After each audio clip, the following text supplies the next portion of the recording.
huko, mtu ametupa huko. Suppose hiyo ni kazini yako, wewe utasikiaje? Wewe utasikiaje? Wewe umepigiwa simu kazini yako Amepatikana kwa mto. Wewe utasikiaje? How do we forget the pain that we carry as Kenyans? Mbona watu tunasahau? If there is any other thing inafaa to bring together as citizens, is the pain. Ile pain tuko nayo.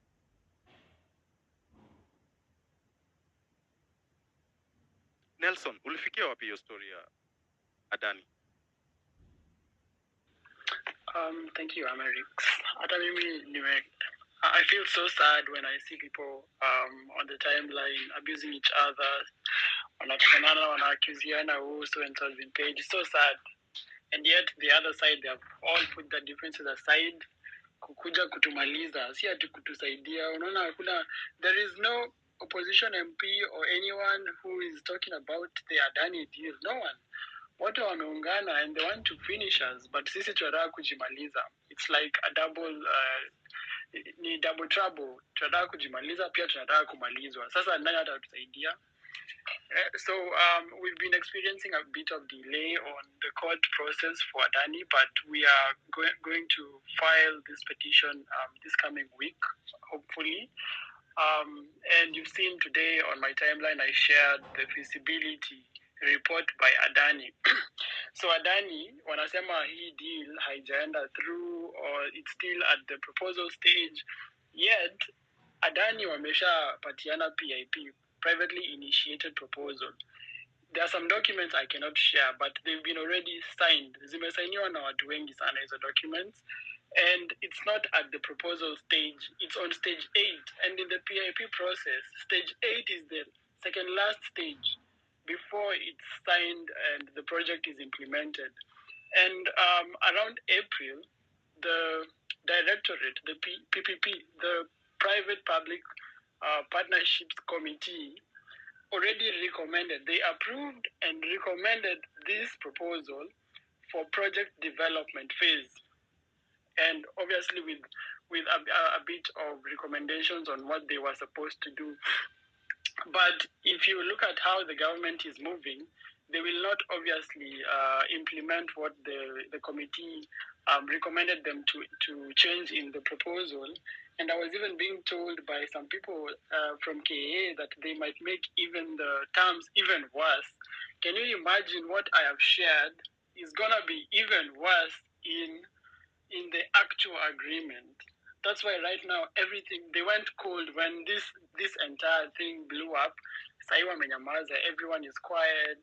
Nobody wants to talk. The way the information was flowing, this is a public thing, but now it seems like it's a very secretive thing. We don't want people to know what's happening because the ultimate agreement will be worse than what you guys are seeing right now online, what I've been sharing in the feasibility study. ALG, they pulled out of being the transaction advisor of this deal because it's such a shoddy deal and they don't want to tarnish their name, but already they've been paid. And it was an upfront payment of 160 million for just to be a transaction advisor. Even them, they admitted that this is not, it's above market rates. It's too much money. But, and every day, the president is saying we need to live within our means. We don't have money, we are broke, we need to increase taxes. But here they are paying people above market rates and then shortchanging us again on this list that they say it's not selling JKIA. So for the government, they're trying to divert attention by saying, oh, we're not selling JKIA, we cannot sell JKIA, but this lease is tantamount to a sell. Can you imagine in Kenya, some people who own land that is leased for 100 years, see, that land is theirs basically for 100 years. It's the same thing. JKIA will be owned by Adani for 30 years. So this is the update I have for Adani. Let's keep making noise. And if we must, we will occupy JKIA again. Yesterday, the Union for Aviation Workers had a meeting. And they were very mad at this because the day before yesterday, there was an emergency meeting held by KA administration trying to calm them down, trying to tell them that JKIA has not been sold, the usual rhetoric by the government. But the truth is, JKIA is about to be sold for 30 years. That's the truth. And we have the documents. We are not, Atusemi easy story, but we have the documents. Everyone can see the terms, I don't know how to say, the outlandish terms that are in this proposal by Adani. So the workers, they said they're gonna organize for a strike, and they want the board of KAA to resign, plus their managing director, who is an acting managing director. So they need to resign within the next 7 days. And I think it's a really good move. We need to support them. The day they want to strike, we also need to go to JKIA in solidarity with the workers, because in the terms, Adani says that they're going to renegotiate the terms of employment for all employees. That's number one. And then, after renegotiating the terms and agreeing with KAA and KCAA, they're going to issue them with new contracts. And in the new contract, you have to sign if you accept the terms or not. It's not now we have new management, so everybody will probably have to move to Adani management. No, you have to sign a new contract, meaning if they change the terms and you don't like the terms, you're going to be jobless. And the way we know Indians, they're going obviously to have even worse terms than what we have now, number one. And number two, government, normally they have excess staff. This is common everywhere in every country. So what they're going to do, they're going to try and make the workforce lean, meaning they're going to try as much as possible to get rid of staff from KAA and KCAA. So this means a lot of joblessness.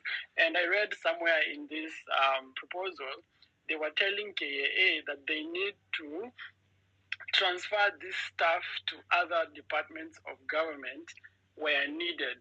Meaning when they say we don't need 40 or 50 or 100 or 200 workers, it's upon KAA to look for alternative departments where they can work, because Adani has said we don't want these workers for whatever reasons.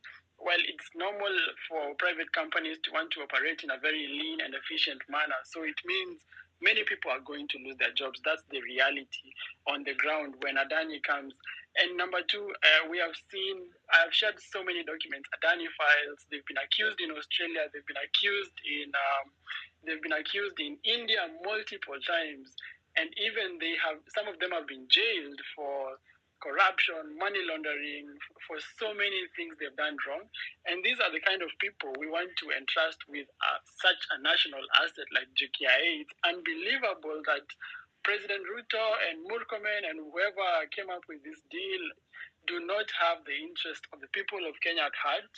And the final thing as I finish is Adani, if you check the top 20 airport operating companies in the world, it's not even there. It's not even in top 50. It's nowhere to be seen. I mean, if today we say we're going to do a competitive bidding, Adani will not feature in the top 20 companies that we are going to approach, or we're going to select or to shortlist. It will not be there. It's not even in the top 20 companies. So we wonder how they chose Adani over all the other companies that will have better ROI, will have value for money. They have the necessary track record and experience, and that are making profit. Adani does not make profit. Last year, FY 2023 in India, in all the 7 airports that Adani is operating, they all made losses.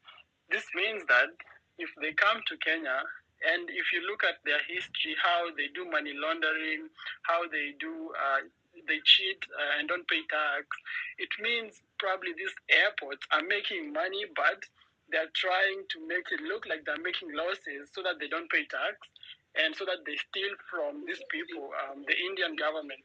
So this is the same thing they're going to do in Kenya. And